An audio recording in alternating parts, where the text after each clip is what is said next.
شکر اللہ۔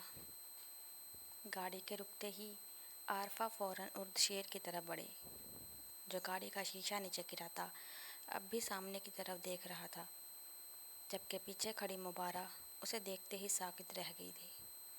آسمان سے برستی بارش، عارفہ کا اردشیر سے مدد طلب کرنا، اسے کسی چیز کا ہوش نہیں تھا۔ وہ تو اس ایک رات میں پہنچ گئی تھی جس نے اس کی زندگی مکمل طور پر بدل کر رکھ دی تھی۔ چلو مبارہ، کہاں کھو گئی؟ ہاں، کہیں نہیں۔ عارفہ کی آواز پر وہ ایک دم ہوش میں آئی، مگر خود کو تکتی عارفہ کی عجیب نظریں اسے ہکلانے پر مجبور کر گئی تھیں۔ بات کر لی میں نے، آ جاؤ، یا یہیں کھڑے رہنے کا ارادہ ہے؟ نہیں، چلو۔ سر جھکائے وہ عارفہ کے ساتھ گاڑی کی پچھلی نشست پر بیٹھ گئی تھی۔ ان کے بیٹھتے ہی اردشیر نے گاڑی ہاسٹل کے راستے پر ڈال دی۔ باقی کا سارا سفر خاموشی سے گزرا تھا۔ کیا اس نے پہچانا نہیں مجھے؟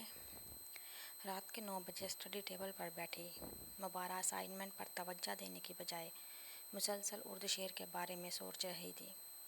ہاسٹل واپس آنے کے بعد سے اس کی سوچ کے سارے تانے بانے اردشیر سے جا جڑے تھے، جو 4 سال پہلے کی نسبت کافی باروب اور سنجیدہ نظر آ رہا تھا۔ مگر اس نے ایک نگاہ غلط بھی مبارہ پر نہیں ڈالی تھی، اور یہی بات اسے پریشان کیے جا رہی تھی۔ کیا میں 4 سال میں کافی بدل گئی؟ اس نے ٹیبل پر موجود آئینے میں نظر آتے اپنے عکس کو دیکھا، جس کی خوبصورتی کا کوئی بھی مرد اسیر ہو سکتا تھا۔ نہیں، میں تو اب بھی ویسی ہی ہوں۔ وہ بھی ویسے ہی تھے، پھر مجھے کیوں نہیں پہچانا؟ میں تو انہیں نہیں بھولی، تو کیا وہ مجھے بھول گئے؟ خود سے بڑبڑاتی وہ اس ایک رات کے بارے میں سوچنے لگی جب اردشیر سب کے سامنے اسے کمرے میں لے گیا تھا۔ پلیز اللہ سائیں، مجھے اس انسان سے بچا لے۔ بیڈ پر بیٹھی 16 سالہ مبارہ خوف زدہ نظروں سے اردشیر کو دیکھ رہی تھی، جو ادھر سے ادھر چکر لگاتا نہ جانے کیا سوچ رہا تھا کہ کمرہ لاک کر کے مبارہ کو بیڈ پر دھکیلنے کے بعد وہ جیسے اسے بھول ہی گیا تھا۔ کافی دیر تک یوں ہی کمرے کے چکر لگاتے رہنے کے بعد اردشیر نے مبارہ کو اٹھنے کا اشارہ کیا اور خود دروازے کی طرف بڑھا۔ مبارہ حیرت زدہ سی اس کے پیچھے چل پڑی، جس نے کمرے میں لا کر ہاتھ لگانا تو دور، ایک نظر اسے دیکھا بھی نہیں تھا۔ وہ یہی سب سوچتی اس کے پیچھے چل رہی تھی جب ایک دم سے اردشیر مڑا اور ایک زناٹے دار تھپڑ اس کے گال پر چھوڑتا زمین بوس کر گیا۔ مبارہ آنسو بہاتی گال پر ہاتھ رکھے اسے دیکھے جا رہی تھی۔ آنکھوں میں حیرت کی جگہ خوف نے لے لی تھی۔ فرش پر گرنے کے باعث کپڑے بے ترتیب ہو چکے تھے۔ اردشیر کے ایک تھپڑ نے ہی اسے حال سے بحال کر دیا تھا۔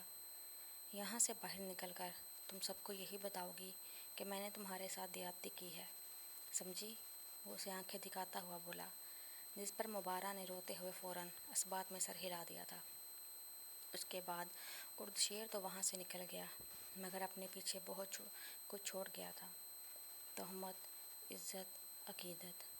اردشیر کے نام کی تہمت لیے مبارہ اس کے ساتھ عقیدت جیسے احساسات سے بندھ گئی تھی۔ ایک کمرے میں وقت گزارنے کے باوجود اس کی عزت محفوظ تھی۔ یہ بات اردشیر اور اس کے علاوہ کوئی دوسرا نہیں جانتا تھا، اور نہ وہ چاہتی تھی کہ کوئی جانے۔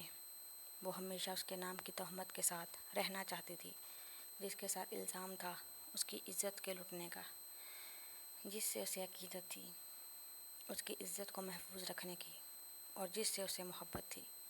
محبت؟ اس نے دھیرے سے دہرایا۔ نہیں، مجھے اردشیر سے محبت نہیں ہے۔ وہ انکاری ہوئی، اس بات سے بے خبر کہ وہ تو اس ایک رات کی اسیر ہو چکی تھی۔